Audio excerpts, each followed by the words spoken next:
el tema de la reparación en realidad se pone inicialmente en un contexto muy diferente del nuestro, en el contexto militar, en que hay casos en que reparaciones fueron pagas para la parte vencedora de una guerra, como fue el caso de la Primera y de la Segunda Guerra Mundiales.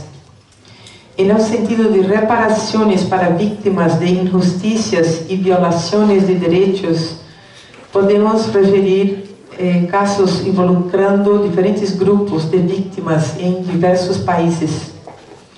Por ejemplo, en Canadá estableció la Royal Commission para Pueblos Aborígenes en 1991 para investigar la remoción de niños indígenas canadienses de sus familias que fueron destinados a escuelas residenciales dirigidas por iglesias. Brasil estableció la Comisión de la Memoria y Verdad para investigar los crímenes cometidos por agentes del Estado durante la dictadura militar. Y más recientemente, la Orden de los Abogados de Brasil ha creado una Comisión Nacional de la Verdad y Memoria de la Esclavitud. Chile, en 1990, ha creado la Comisión Nacional de la Verdad y Reconciliación para investigar abusos de los derechos humanos del régimen de Pinochet.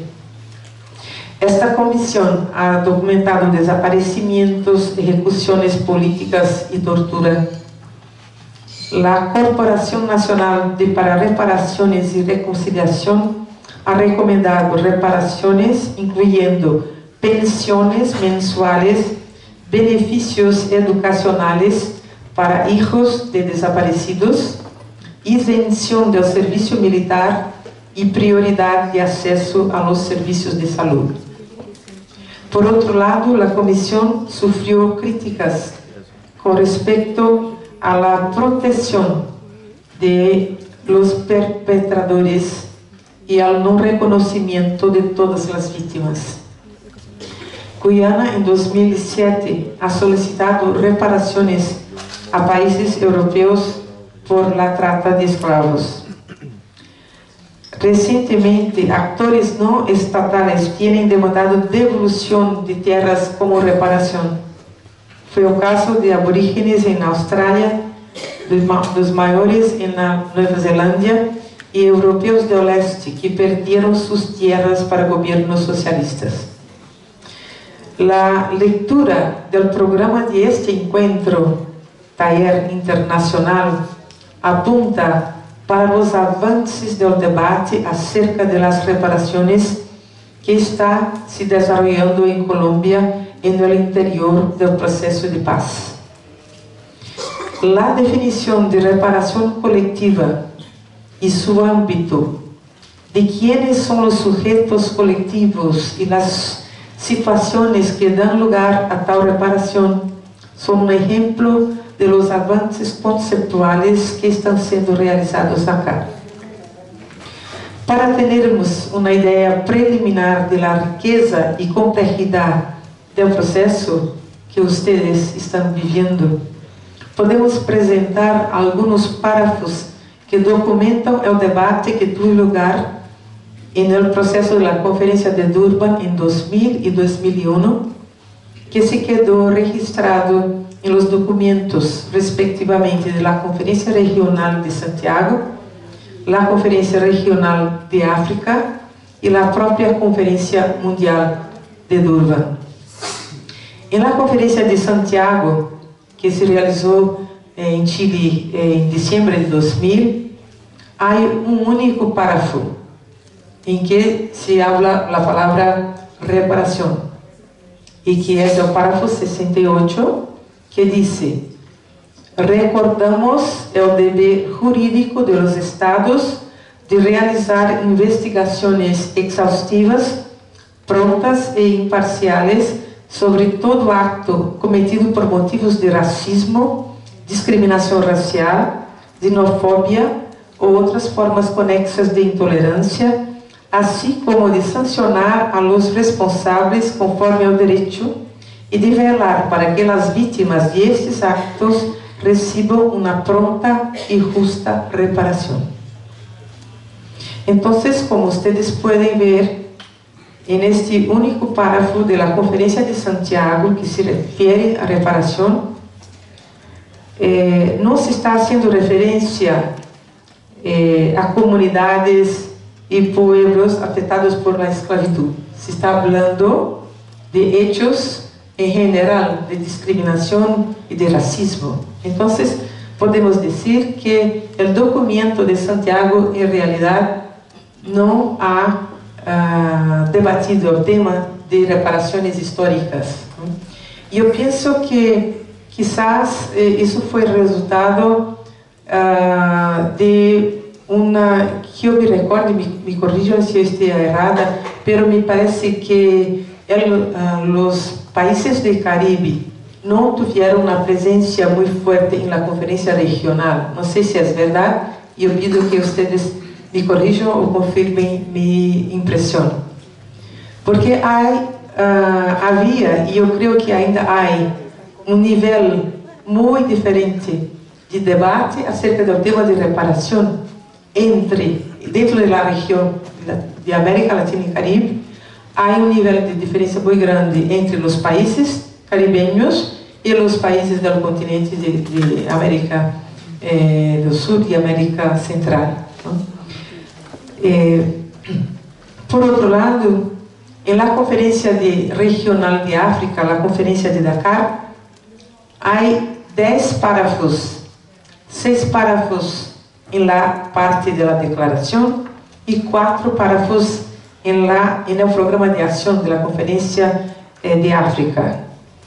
El párrafo 19, cuando habla de reparación, hace referencia a cualquier acto de discriminación racial. Entonces está no tratando de reparación histórica, pero la reparación en relación a cualquier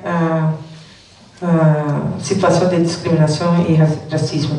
El párrafo 20 hace referencia a la necesidad de los estados que tuvieron políticas o actos de discriminación racial para ofrecer reparación para aquellas comunidades o individuos que individualmente o colectivamente son víctimas de tales políticas.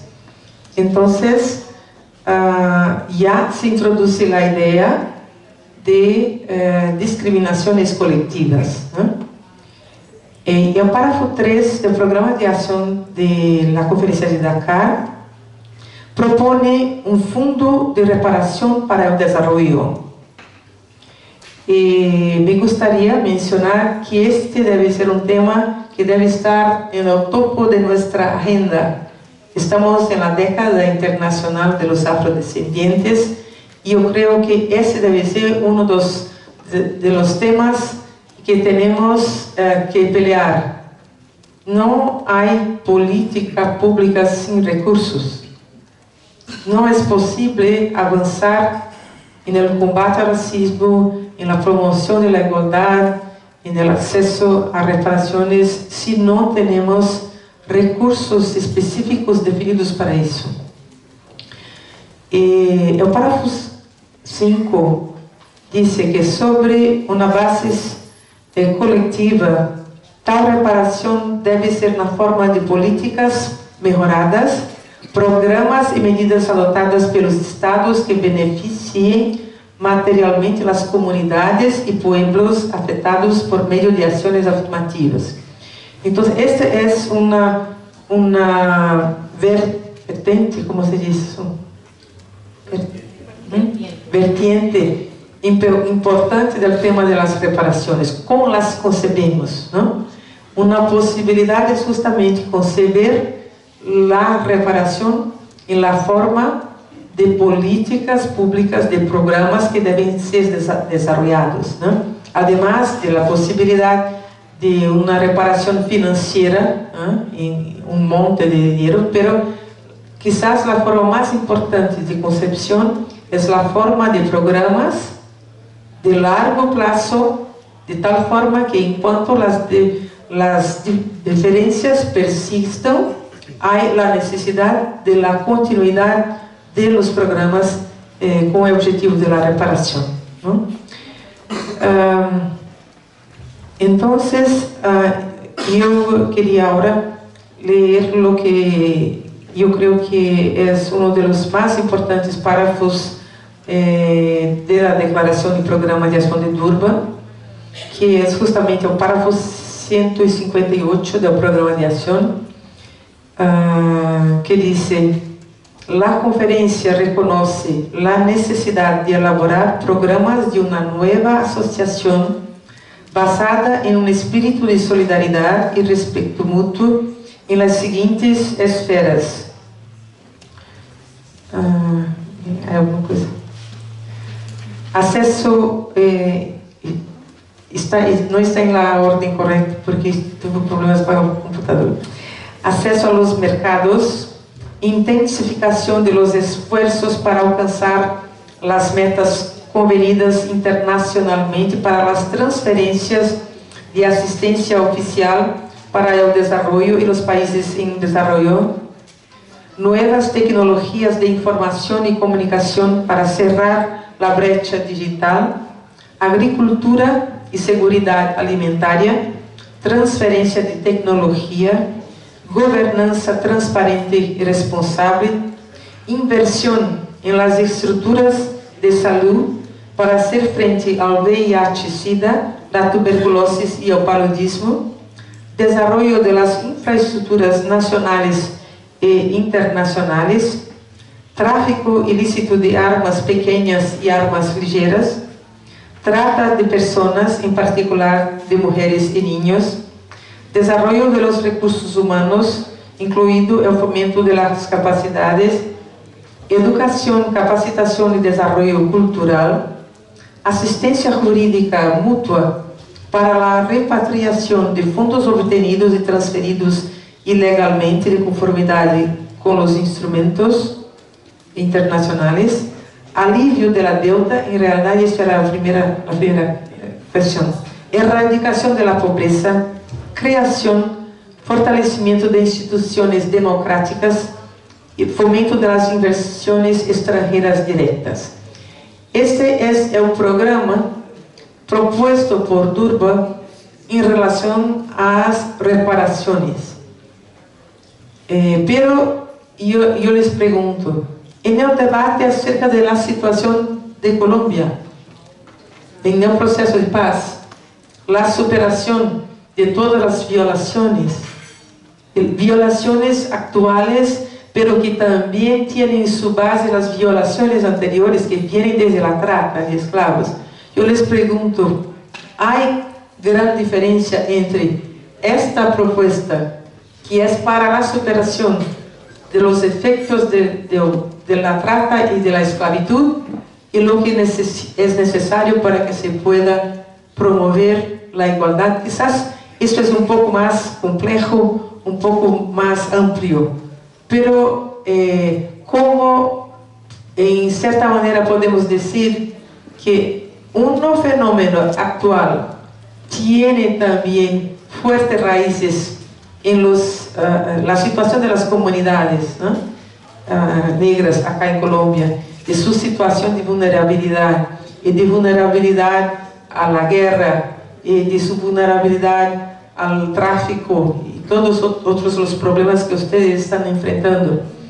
Esta agenda que se refiere a la reparación histórica, en gran medida todos sus ítems también pueden ser aplicados a la situación que ustedes enfrentan.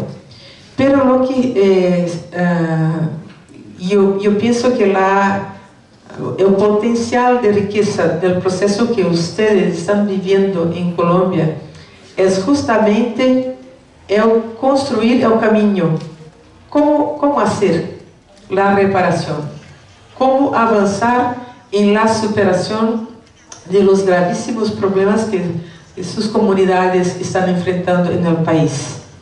Y yo creo que del proceso de Colombia iremos sacar muchas lecciones para el tema de reparaciones históricas. Entonces, yo creo que es necesario hacer realmente este link, esta conexión entre los dos procesos, porque uno tiene que ver con el otro. Y en el proceso de paz no se puede olvidar estas condiciones históricas que están en la base de la vulnerabilidad de la gran mayoría de nuestras comunidades, acá en Colombia como también en Brasil, ¿no? Nosotros no tenemos una guerra como ustedes enfrentaron, por lo menos una guerra declarada, pero la situación de violencia que es vivida en las periferias de las grandes ciudades de Brasil e incluso en el campo puede ser considerada muchas veces como una guerra que apenas no fue declarada, ¿no?